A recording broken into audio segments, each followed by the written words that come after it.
Hi there, good evening and welcome to the Four Lads Had a Dream podcast network. My name's Scott Paterson. Thank you for taking time out on your Sunday night to join us here. A brand new show for your Rangers landscape on a Sunday. Brand new show to the network. This is imaginatively titled That Sunday Show. I'll take the credit for that. And we are really looking forward to what we've got planned for the next week. Well, should be with you for the next 35 to 40 minutes if you want to keep us on the clock.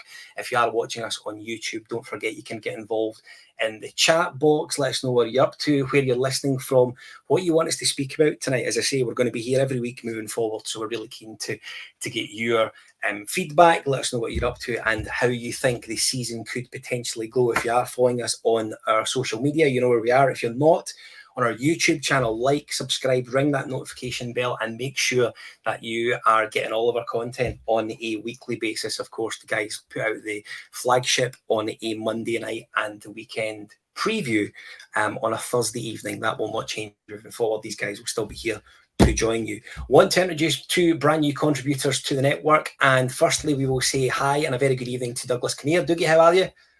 I'm very well, mate. Thank you very much. Good to be making my Four Lads Had a Dream debut. I think thanks to Stevie for giving us a platform for this show. 100%. And Scott, you and I have podcasted together in the past. I probably wasn't going to podcast this year until you approached me, but I enjoyed podcasting before with you, and I'm looking forward to being on again with you. So I'm to blame, is what we're basically saying, isn't it? You're absolutely to blame. So if it all goes Pete Kong, it's your fault. And we should say, making a podcast debut, I'm really pleased that Sheryl Ritchie has joined us. Hi Sheryl, how are you? Hi, I'm good, thank you. Thank you for having me, guys. Yes, you're very welcome. Really chuffed that you can both join us. Dougie, I want to go straight to you. Yesterday was, of course, Hampden, our rented accommodation, if you like, for the foreseeable. And we welcomed St.Johnstone there for the was it the quarter final, last 16 or something like that? I've lost sight since the summer started, to be honest with you. But interesting team selection from Philippe Clement. He threw in Sterling and Dowell, Matondo, and he gave minutes to Danilo, which I think was really important. Starting lineup came out. Was there anything in there that maybe made you a little bit concerned, considering many people thought St Johnstone were going to give us a problem yesterday? Yeah, that was the last 16. Quarters will be Dundee on the 21st or 22nd of September. Starting 11, I think his hands were fairly tied because of injuries. I know we'll kind of touch on injuries a wee bit later. Obviously, Jeffrey had to go to left back because of the injury midweek to Yilmaz. As a result of that, we didn't have a lot of options at left wing, which is why Matondo, the dreaded Rabbi Matondo, had to start left wing. But I think other than the kind of forced changes, I think there was a couple of positives for me. One was Czerny starting. Yep. Czerny's a player that hasn't had a pre-season. He travelled with Czech Republic to the Euros. He was given 4 weeks off, and then he signed for Rangers. He's still very much getting up to match speed, so he needs to play as many games as possible. So it's a good opportunity for him to get some minutes. Danilo, similar, but a different circumstance because of his ACL injury last season. He's a player that has seen no minutes this season, and I know a lot of supporters have been looking for Danilo to come off the bench in the latter parts of the games. Personally, for me, I think that the games so far haven't been right for Danilo. Mm-hmm. They've been must-win games that we've been not exactly running away with it towards the end of the game. They've still been in a balance, so it's difficult to bring a player on who's been out for so long. So it was a good opportunity to start Danilo, but I think you've seen a wee bit of rustiness from Danilo in the first 45, and probably no surprise he went off at half-time. He was probably told beforehand that he only had the 45 minutes. Other than that, the midfield was a kind of big change for me. We've obviously wanted to bring in Sterling, wanted to give some minutes to Dill. We also wanted to see Diomande a wee bit further forward. A lot of people, he's wearing the number 10 jersey. A lot of people are wanting to see him in a more advanced role. So it was a good opportunity to try a slightly different midfield.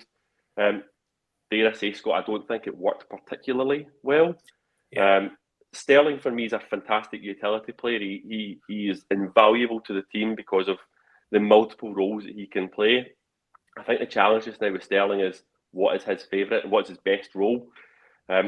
He wasn't great coming off the bench midweek against Dynamo Kiev, but in fairness, he was kind of thrown to the left-hand side of the pitch. And he's obviously centre mid. He was picked to be the pivot just in front of the back four. He didn't have a particularly great game. But again, he's another player that picked up an injury and he needs to get himself up to speed. Dowell, for me, doesn't work. I'm not a big fan of Dowell. What does he do? Do you want to know something that's really interesting? The Norwich fans loved Dowell and he didn't particularly like Cantwell. They thought that Dowell was the better signing for Rangers of the two. For me, Dowell's a perfect example of a guy that can play in a team that's got no pressure, nothing to play for. He can play his wee tidy passes. At Rangers, you need to win every game, and I think, you know, we'll come on to it a wee bit later, but for me, that's the big difference between someone like Kieran Dowell and Connor Barron. Connor Barron, when he's on, he just looks like a guy that wants to win absolutely everything, and I just think we're a completely different team when he is and when he's not in the team. Then we've got Diamande. I don't think Diamande's a number 10. I think the game passes by Diamande when he's further up the pitch. I don't think it particularly plays to his skills either. But I'll be honest, he's not had a good season either, Scott. Diamande was our big summer signing. He was the most expensive outlay in the summer. We know what he's capable of from his loan last season. I want to see more from Diamande, but I think we're going to have to. I think we need to strengthen still in the middle of the park, to be honest, to get the most out of Diamande. But I think we're going to have to make sure that we can find the right balance in midfield that complements Diamande's skill set. So good opportunity at the weekend to play different players, to try players in different positions and give important minutes. It's very difficult to predict a Rangers starting 11 regardless of the opposition just now. So I don't think anyone could have predicted it. But I was happy when I seen the team sheet to see different players getting minutes, and I always like to walk away and kind of reflect on what worked well and what didn't work. Sheryl, we obviously lost Connor Goldson in the summer, and I think for such a long time we've been used to him being the sort of number one centre half. He's always going to be sort of your right-sided centre half. John Souttar, I think John Souttar's played relatively well the last couple of weeks, I have to be honest. Was good yesterday, and I thought was reasonably good midweek. Is he's our key centre half now, I would suggest? I think so. The only thing that worries me a wee bit about Souttar, which we haven't seen these last couple of games to be fair, is that he tends to have that big mistake in him. Yeah. At least one big mistake in every game, and it's usually a ball over the top that he doesn't deal with that ends up costing us a goal. Yeah, so that's the only thing. But like you say, Scott, actually this last couple of games, last Tuesday, and certainly for me, I think either him or Jeffy was my man of the match yesterday, but a big improvement in Souttar yesterday, definitely. So it's interesting you talk about Jeffy, because one of the things, and I want to come on, I'll probably come into this in the next wee while. I thought when Robbie Fraser came on in the second half, the switch almost obviously would have been Fraser to move into left back and Jeffy to move one on, Sheryl. One of the things that he's been not criticised as such for, but we have seen reports maybe in the last 10 days or so to suggest that the club are a wee bit concerned about how good he is defensively, but they're quite happy with how he looks going forward. Again, yesterday, I thought the balance with Jeffy, both in defence and going forward, was quite exciting. I quite liked the look of him. Absolutely. I think he is, as much as Matondo makes me want to gouge my eyes out at times, I thought they actually linked up really, really well together yesterday. Yeah. But I know he's not your traditional left back.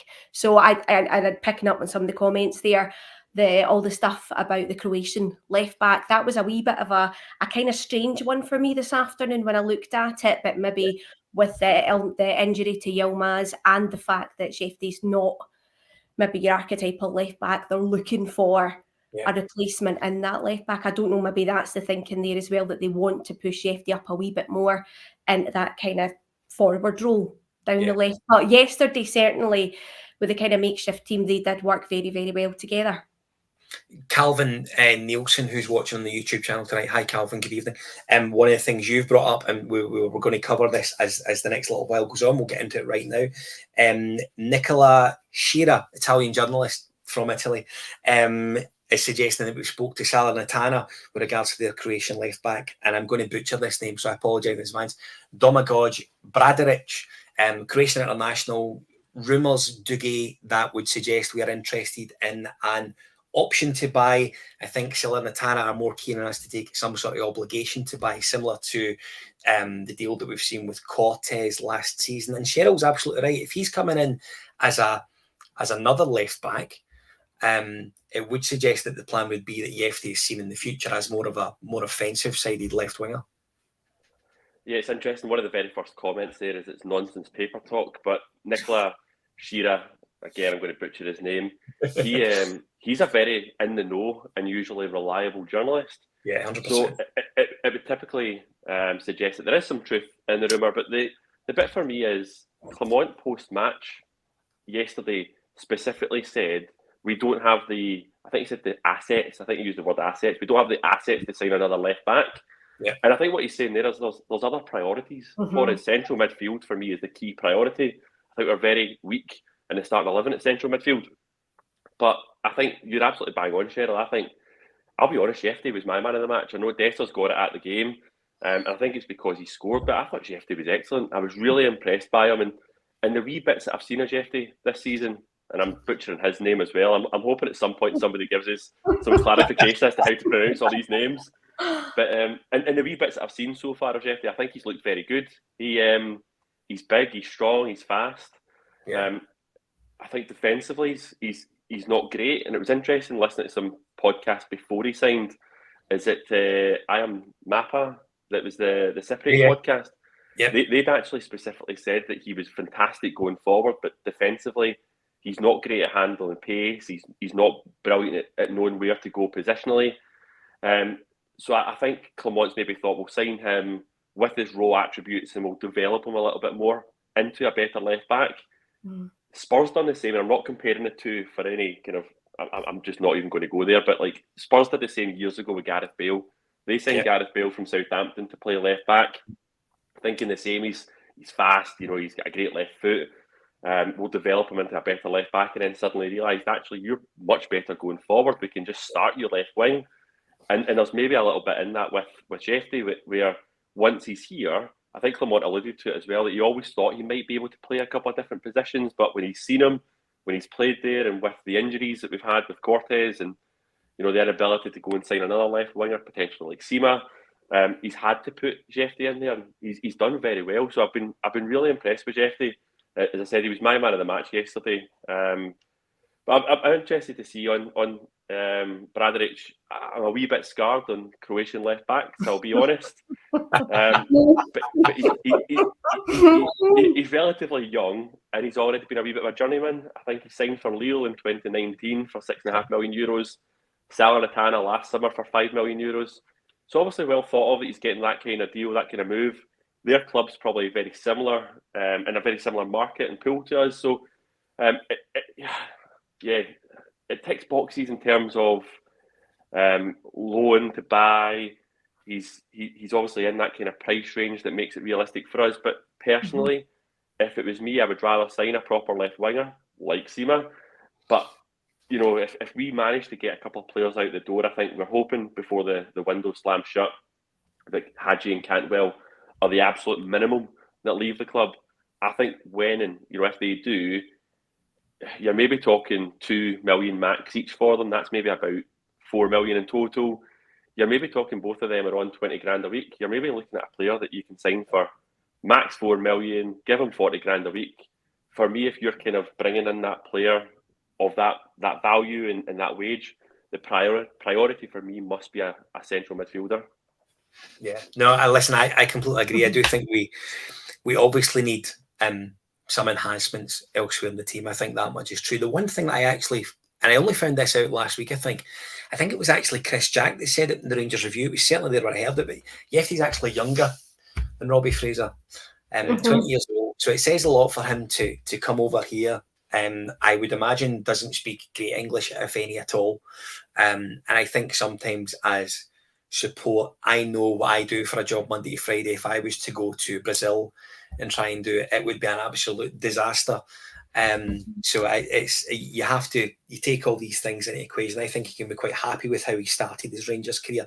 Sheryl, I want to speak to you about the substitutions that Clement made yesterday. All three, I think, played a crucial part in us progressing to the next round. Dessers and McCausland, of course, getting in the score sheet.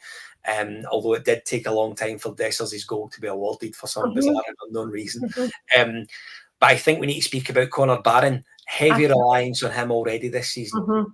Yeah, I just do not want to live in a world where we don't start Conor Barron for every single game where he is physically fit enough. I think the difference that he made when he came on was absolutely huge. Yeah. Just that dig, the hard work, the looking for the ball. You know, I mean, he's a young guy as well. I was actually taken aback by, is he 21? 21 he is, yeah. 21. I mean, he's incredible. He kind of reminds me, I'm probably going to give my age away slightly here, of a sort of a Stuart McCall style terrier that just gets stuck in and is all over the place and shows for the ball. And it's just his composure for somebody that age as well is absolutely incredible. So I think, you know, obviously Clement yesterday was playing around with the team, trying to get minutes for people, but I think he has to start every single game for us. Do you get me? I completely agree with that. I think I believed when Conor Barron came in the summer, I thought he would be an important player. But I think at that point, you're maybe expecting others to come in. You're maybe expecting a Kenny McLean to come in, for example, and Conor Barron to basically use the opportunity of playing with guys like that as a springboard for next season when he becomes such a key and influential player. I think already you're looking at a guy who has become one of the very first, and I know this is pithy, so I apologise for saying it, but he does become one of Philippe Clement's first names in the team sheet as far as I'm concerned right now. Do you know the thing, Scott, is you see these guys playing every single week in Scottish football, and I can say confidently that I always liked the look of Conor Barron. I've seen him for Scotland under 21s, seen him a couple of times for Aberdeen. I thought he's a cracking wee player. He's out of contract, absolute no-brainer to bring him in. But I was expecting him to come in and be a squad player. You know, he could come on and make an impact in cup games like against St.Johnstone. But he's came in and he's far exceeded my expectations of what we were signing. You know, you look back at some Aberdeen comments before they turned on him because he was signing for Rangers. They rate him a lot higher at the same age as Ryan Jack, for example. Yeah. They do think he is a very, very good player. I never knew he was that good. He's came in and he's really impressed me, I think. As Sheryl said, he's someone that uses the ball very well. The thing that really impresses me and what frustrated the life out of me with Lundstrom is so slow, so passive at times. It was always going side to side. It was always lethargic. Conor Barron's first thought every single time he gets the ball is, I want to do something with this ball. He's not making the side to side. He's not making an easy pass either. It's quick. It's a fast. It's a well hit pass. It's always with a purpose, and I really like that with Conor Barron for a young player. He's came in and he's not looking out of place, and you know you can take the positives of that, but there is a negative to that as well. We've signed a guy that for a large part of last season he wasn't in the Aberdeen squad, and that was largely because he wasn't getting the contract and he did want the move. Yeah. But we've brought a guy in from the SPL that wasn't getting a game, and he instantly looks our best player. I think that's a sad indictment of our squad right now. Yeah. Do you know, so Alex Fields, who's watching on YouTube tonight, referring to his energy, makes a really good, this is a key point as far as I'm concerned. There should be plenty of other young Scots we can look to bring in. And I think there is, I think we all know that there are young players out there that I think would instantly improve us. The obvious one is to look across to Motherwell and look at Lennon Miller, who I think in particular would be a fantastic signing. And now, I know people that I spoke to about Lennon Miller in the summer, and the suggestion was he'd be a good signing for the summer, bring him in, but loan him back to Motherwell for the season. I think these guys can come in and do a job for Rangers in this midfield as it stands right now. And I think Lennon Miller should be someone we're looking at. I'm sure if speculation is correct, as we maybe hope it is, I would like to think that he's someone who we are considering. Sheryl, Colin, you absolutely agrees. We said online yesterday, Barron looks like a young Stuart McCall. If he's as successful as Stuart McCall was in his time at Rangers, we will absolutely have one to watch. There's no two ways about it. Doogie, I'd like to stick with you if I can. Seen a lot of bits and pieces on social media last night and earlier today. Some of the support really getting their knickers in a twist over this. The players celebrating with the fans. Now, I've read people think it's some sort of PR stunt, which I'm not entirely sure is fair. I have to be honest, I think considering many people thought after how last Tuesday went, yesterday was going to be a real banana skin for us. And while I think you could get into an argument about how well we played or what the scoreline should have finished, I think it was quite good for the opportunity for the fans to level with the players and see that the effort's there and they understand that the effort's there. What's your take on that celebration between the players and the support post-match yesterday? I think the first thing is St.Johnstone were a banana skin. They've had a couple of good results so far at the beginning of the season. They're a tough opposition. They've signed well. They've got an experienced manager in charge. I didn't feel overly confident going to the game, and I'll be honest, I hate Hampden with a passion, so I'm not a big fan of. I don't feel positive going to Hampden anyway. Yeah. The celebrations for me were not very Rangers-like, in my opinion. But does that make them wrong, though, Dougie? No, I think there's a bit of a toxic atmosphere creating just now at all levels of Rangers, and I think Philippe Clement's maybe looking at it thinking what he can do is try and create a better connection between the support and the players. And I think, you see it all around Europe. You've seen it at Liverpool with Jurgen Klopp. They're always up at the Kop end, giving it kind of big licks at the end of games just to try and get the fans right up for it. I think that's what Clement was trying to do with the Union Bears in that end of the stadium. But the stadium was half empty. It wasn't a great atmosphere at the game. A lot of fans poured out at the end. It was, it was fairly. It was a very quiet stadium at full time. I'll be honest, I missed the celebrations at the time, and I didn't get the notification until I was in the car of like, have you seen this? And it was the Premier Sports Twitter account that tweeted the images of it, and my first impressions were it was cringe, Scott. And right now you see us doing a lot of things that Celtic can laugh at. It could be appointments in the board, marketing directors, and I think we're making a lot of bad decisions right now. This is the least of our worries, right? See if it's a team trying to connect with the supporters. I don't think we should get overly concerned by it, but it's not for me. We do that kind of celebration as it is when we win trophies, not when you beat St. Johnstone in last 16 of the cup. It's not for me, Scott, to be honest. But I'm not going to get my knickers in a twist over the players trying to form a connection with the fans during a difficult period. Sheryl, I think we largely agree there's other things to contend ourselves with just now, do we not? Yeah, absolutely. I'm kind of on the same page as Dougie, but it really didn't bother me. I understand there was a bit of a blow up about it online afterwards. I just think we've got bigger fish to fry. I don't think it was a mass celebration of beating St. Johnstone. I think it was about a wee reconnect, going over and thanking the Union Bears and anyone else that was kind of hanging about as well. I didn't think it was a big deal, but it did very, very quickly become one. But I think we're maybe all in the kind of mood at the moment that everybody's just a bit hacked off. And that was another thing that people could grab on and say, well, this is wrong with the club as well. We shouldn't be doing this. And I get it. It's hard times at the moment, but very similar to Dougie. It's not something that I'm going to get my knickers in a twist about. Yeah, absolutely. I completely agree with you. Listen, if you're joining us on our YouTube channel, this is That Sunday Show on the Four Lads Had a Dream podcast network. My name's Scott Paterson. Thank you for joining us. Should say hello to our sponsors for the season, Rhino Express, Clyde View Joinery, Athol Industrial Solutions, CSD Air Conditioning, and the guys over at Art of Gold who have been good enough to continue to support us for the duration of the season as we move halfway through the pod into the next bit. Dougie, this week we saw Alex Lowry in really good form for the B team. Plays in a position I think everyone has largely become accustomed to, the 10. And we've heard many people referred to as being the best player for the 10, whether it's Todd Cantwell, whether it's Hadji, Tom Lawrence. We've spoke about Diamandi earlier on. Alex Lowry is someone who I think could and should be in that discussion. When you see him play the way he did midweek, it makes you maybe consider it more.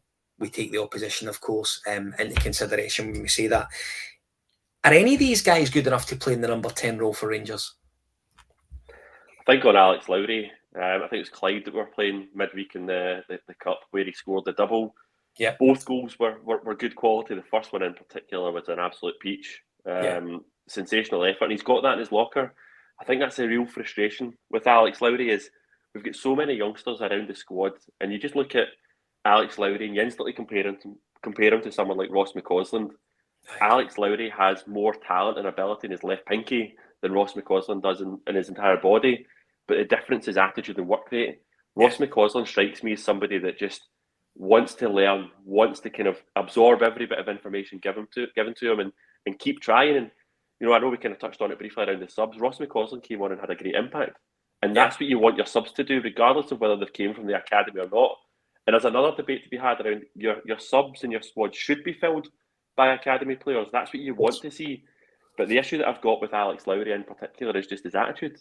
You know, when he was given the opportunity against Birmingham, that's when I was expecting him to really grab it in pre-season and show everyone what he's capable of.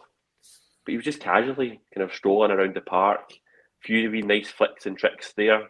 And I think that was the frustration. I think Clement said it after Birmingham, that he played a really nice through ball and then he stood back and admired it. And Clement from the touchline went absolutely mental at him because he wanted him to follow it in. Playing a nice wee pass is great. It goes back to my rant earlier on about Kieran Dill. You can go and play for Norwich all you want and play a nice wee pass and sit back and, you know, enjoy how well your wee pass was. At Rangers, a pass is nothing. You know, it's 3 points, it's cup progression, it's trophies.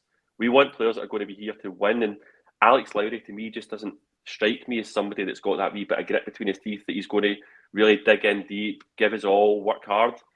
And I wish he was. The number 10 position for me is one that we really do need to strengthen on as well. I think Tom Lawrence is a great player. He's actually got a lot of really good technical ability, but he's one of these guys. He's too slow for me. He's only effective in possession. We can't have guys that are only effective in possession. You know, particularly in Europe, you need to be working hard. You need to be effective when you're not in possession. You know, in your space, closing down men, your intense pressing and all that good stuff. For me, Tom Lawrence isn't the answer. I've already kind of mentioned about Diamande. There's a place there for Cantwell, there's a place there for Hadji, but there's different circumstances with these guys for me. Cantwell doesn't want to be here. And, you know, we can sit here until we're all blue in the face, repeating things that we've already said about Cantwell on different forums. Yeah. See if he doesn't want to be here, regardless of his ability. And he's not brilliant. Like, let's be straight here, right? Todd Cantwell is not Brian Laudrup. He shouldn't be given a free rein to go and do whatever he wants on a football pitch and, you know, behave however he wants off the football pitch. Todd Cantwell was being asked to play in a certain system, and I think he's wanting a wee bit more freedom and creativity in the pitch than what Clement's prepared to give him. There's no point in keeping a guy in the first team and giving him minutes if he doesn't want to be here.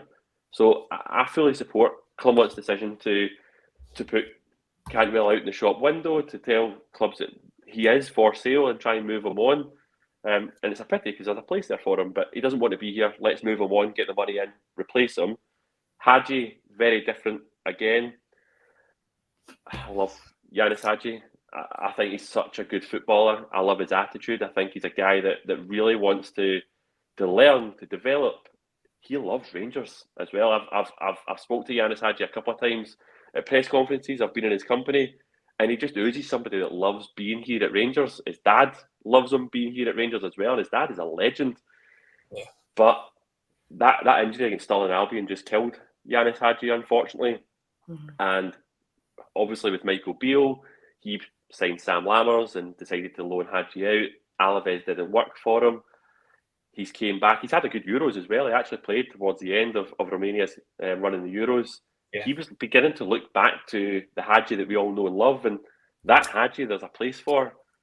But unfortunately, the rumours are true that he's got the clause in his contract. For me, personally, and people can argue that you want to put your best players out in the pitch regardless of circumstances. At the moment, Niels Koppen and Philippe Clement have been given a very specific remit this year, and it's to reduce the wage bill. And as part of that, we simply can't play a player that we're going to give a potentially £8,000 a week pay rise to after one game. Yeah. For me, it makes absolutely no sense and doesn't align to the guidance that Clement and Koppen have been given. So we need to move Hadji on.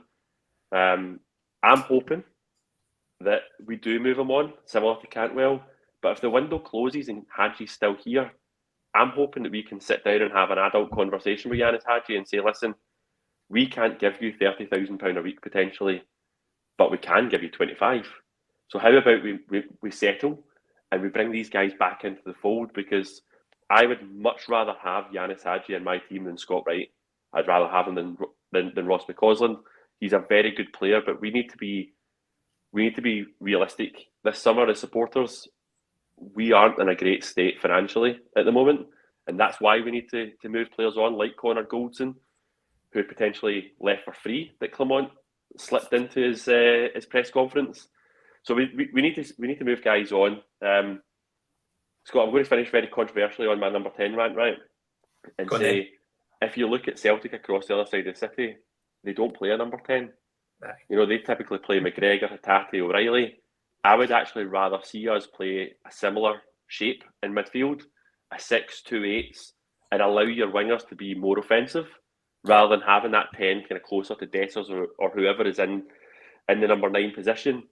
So it'll be interesting to see how the window develops. We've only got just over a week now of the window left. I think we need to move players on, but I'm hoping when we sign somebody, for me, it's not a 10. If we sell 10s, for me, I want us to go to a more kind of flat 3 and sign another 8. Yeah. Sheryl, Ali Wheels has joined us. None of the 10s mentioned are good enough. No. Which I tend to agree with. And Dougie's kind of alluded to the fact that if you're going to play that role where you need a 10 to sit in there, you need to bring in someone who can play it properly. I think we're now at the stage where we're maybe talking about maybe changing that formation and going to maybe 3 flat across the centre. Where do you stand on it? He doesn't seem to be keen to do that though, Scott. That's the only thing. He doesn't seem to be keen, Clement, to deviate from the use of the 10. And the only thing I would say is the only difference I noticed yesterday, and I have championed Tom Lawrence in the past in that 10 role, but what we've seen this season is it's not working. It is not working for him in any way, shape. 20 minutes, 45 minutes at a push, but for the bulk of the game where you play Tom Lawrence in that number 10 role, he is completely anonymous.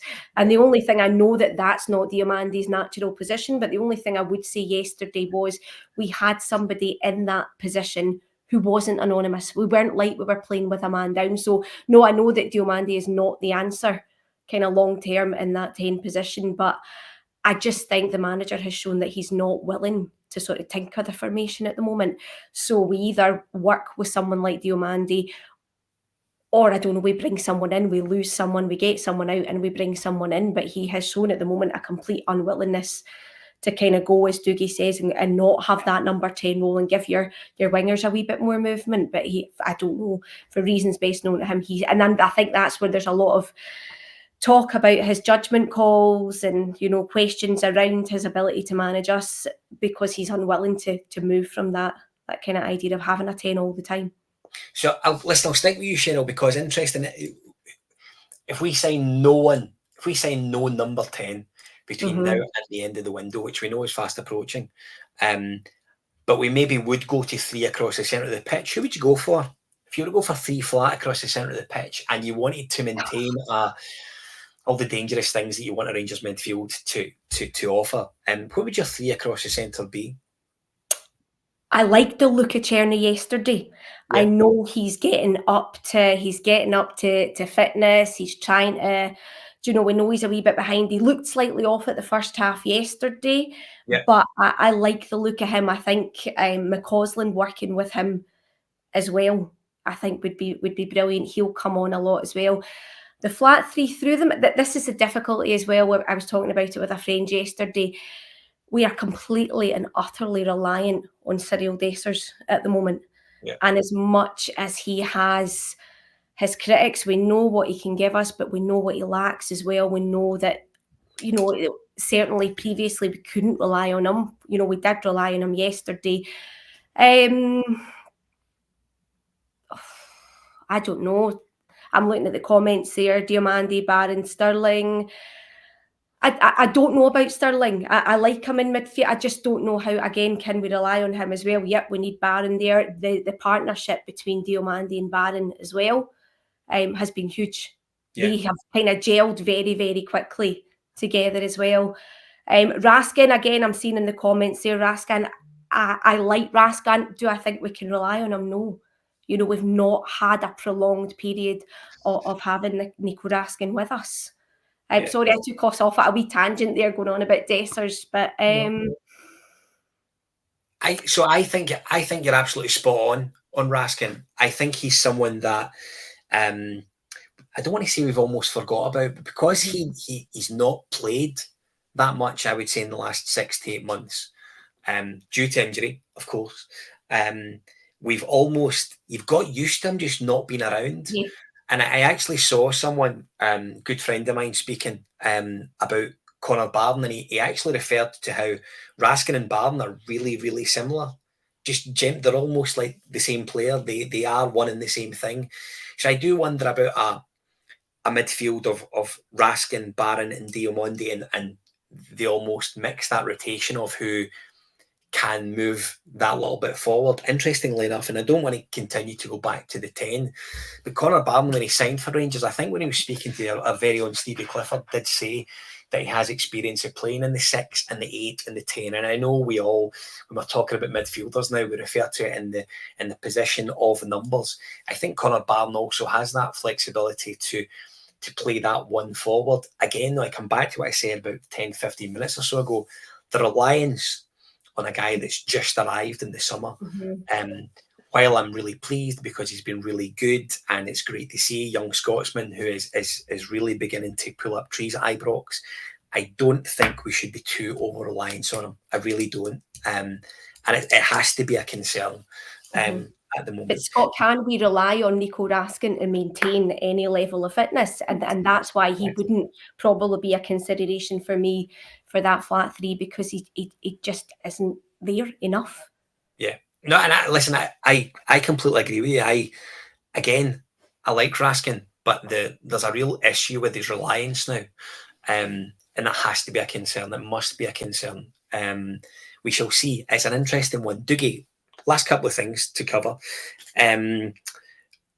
Obviously, Clement, when he came into the club, spoke about pillars and the importance of that steadiness, if you like, around the team. And I think in the last wee while, we've seen various bits and pieces come out from the club about the ongoing situation at the stadium. Rumours yesterday that Rangers could be on the verge of announcing a new CEO. It's not too far away now. I wonder how important getting someone into that position now is for Niels Coppin, Philippe Clement, importantly John Bennett. I wonder how important it is having that conduit between John Bennett and Philippe Clement. I don't think I've ever known a time at Ibrox where you've almost not known the guys that are in between the manager and the chairman. And I think that's for a variety of different reasons, because the people that have been in and around the club in the last sort of recent time. But I think at the moment that filling that gap is really, really important right now. Scott, before I touch on it, I was just laughing away to myself as we were talking there about what the priority is in terms of the midfield, who the weak links are. We've been through, we're nearly complete the podcast, and we've not once said the number 9 is a problem, that Dessers is a problem. And I think that, before I move away, I think that's actually a really important point to kind of reference, is going into this season, I actually said we would never win any trophies with Sheryl Dessers as the number 1 centre forward. Yeah. He's the one that's now scored 3 goals in 4 games, and he's the one that's putting the ball in the net. He's the one that looks most dangerous when he comes on the pitch. I think you have to give credit to Sheryl Dessers in terms of that contribution he's making right now. He's had a lot of stick from supporters. I gave him a lot of stick against Dynamo Kiev because of his reaction to the fans. He's a guy that keeps bouncing back, and he just wants to keep playing for us and keep putting the ball in the net. So whilst I want another centre forward, I'm realistic that Igamani's going to take time to get up to speed. Nobody's going to touch Danilo just now because he's just come back from an injury. If we're going with 3 centre forwards, you'd need to sell Dessers to bring somebody else in. And right now, he's the only one that's performing consistently every week. So I think, dare I say, at this point in the season, we need to give him some credit. But anyway, away from Dessers, onto the CEO. I've said for long enough that Rangers need to really rip it up and start again across all levels of the club. We don't have a football identity as a football club at the moment, and that starts at the very top down. We've got a manager in place who's created a leadership that John Bennett's spoken about across the club, which is brilliant. but that manager could leave tomorrow. We need to have somebody higher up than him that creates that football brand, that identity. Niels Coppin is only in charge of Director of Football Recruitment. We need somebody else between, Clement and John Bennett that creates that brand. I don't necessarily think it's a CEO. I think there's other layers missing, but I think a CEO is a very, very key position to recruit in, because right now a lot of criticism is that our chairman is too involved, or our board members are too involved in football matters. And as I understand, we've been in discussions with the because this new CEO is the vice chairman of St Mirren. He's not a CEO right now at St Mirren. He's a CEO in his other company, which I believe is a charity. I'm not going to comment in terms of whether I think he's the right man or not, because we don't know what his business credibility is. I've seen some St Mirren fans commenting on Twitter saying it's no coincidence that St Mirren started to get a lot of things right off the park when he became involved in the club. Okay. That's what we need, Scott. Right now, we just seem to be kind of moving from one fire to another fire, all being created by off-field decisions. You could go right back to where we tried to build New Edmiston House. It was massively over budget. That all leads into the product on the park, because you're spending 15 million on a building rather than 15 million pound on players that contribute towards trophies. And that's the issue that I've got right now with the fiasco that is the stadium development, with the cantilever and the disabled section. It's all the right things to do, but everything that we are touching right now is going wrong. If this CEO, when we bring him in, is somebody that's got a proven track record, can get involved in these things, take it off the hands of the chairman, tell Clement and Coppin, you guys worry about what's happening on the football pitch, I'll take all this away. That's what we need right now. We need more leaders. We need more guys that are prepared to, take that responsibility. The other thing that's really interesting, and I spoke this with my mate Scott as we were driving to Hampden, and the news broke that we were linked with this guy. We were both of the mindset that we were maybe going to go with something fairly ambitious, bringing a CEO that we'd never heard of, somebody that's going to be really forward thinking. And we both actually sat back and reflected on it and thought, well, that was a wee bit what we were doing with Bisgrove. I know Bisgrove was appointed, promoted within the club, but he was the new kid on the block that had all these fresh ideas. And I'll be honest, a lot of them haven't worked, and they've bit us on the rear end, because we're paying the price of it right now, where we're playing inside Hampden. And, we've paid millions of pounds to be playing inside Hampden, and we've lost revenue through ticket sales and all that good stuff. So it's maybe a good thing to be signing an old head, someone that knows the league, someone that knows the football club. I definitely think we need to be getting this appointment right, so that we can allow the manager to focus on the matters on the pitch, and we have somebody making the right decisions off it. Sheryl, last words to you. Mm-hmm. I think a lot of that takes me back to a conversation Stephen Gerrard had post 55 when he spoke about repairing things when the sun's out, the sunroof's open. Yeah. I think every so often I always go back and think about that comment, and I've thought about it quite a lot more maybe over this summer because of different bits and pieces that went on. But it's really true, isn't it? We should have maybe taken the opportunity then to enhance things then, and maybe we wouldn't be going through maybe the slight elements of difficulty we're feeling. Absolutely. What was it? Fixing the window while the sun's shining. Yeah, absolutely.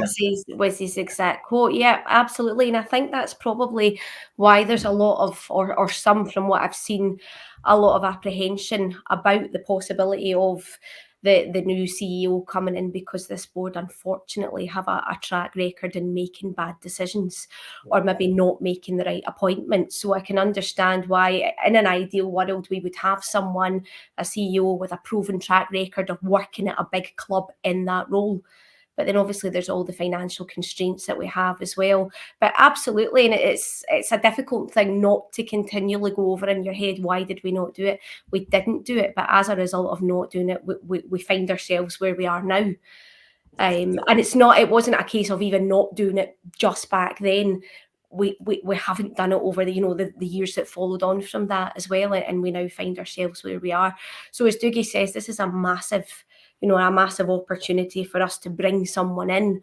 I'm just not entirely sure. I don't know enough about the guy. Obviously, I know that Dougie said he's not a CEO within St Mirren, but he is within the company that he works for as well. So I don't know, I can get the apprehension around it. I just hope that the board have made, or if this is who they picked, they've done their work on it, and it's not a kind of cheap option or a job for a friend kind of thing.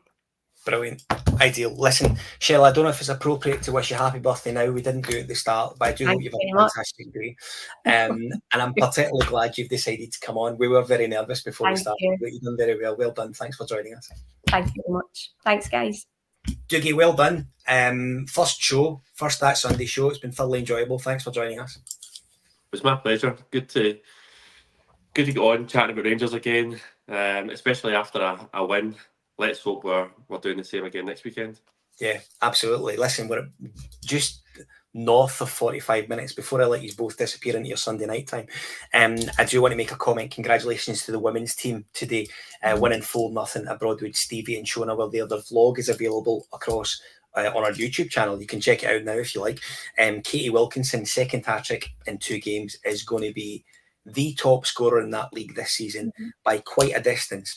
I should say that the club, the podcast are indeed sponsoring Cathy Hill this season. She finished the afternoon as captain as Rangers won 4-0. Chelsea Cornet getting the other goal out of the 4. I should say there was a really nasty head knock for the Partick Thistle player Courtney Stewart. A really horrible afternoon for her, a really bad head knock clashing with Laurie Rafferty. I think she's in hospital now. I think they eventually managed to get an ambulance for her, but a disappointing day for her, a worrying day as well, a worrying time. So everyone at Four Lads gives her our best wishes. This week on Podcast Land at Four Lads, the guys are here for the flagship on Monday night, and they are back on the weekend preview on Thursday. Dougie, did I interrupt you there? No. I thought you were going to say something. I could see your lips pouting. Maybe that was something else. We will be back next week. Don't forget, if you're not following the podcast, I urge you to do so. Like and subscribe. Hit the notification bell so that anytime we release any sort of content, you will get a notification and you can check it out. We are back next Sunday. Thank you for watching. Really successful night. Appreciate your time. Thanks. Bye for now.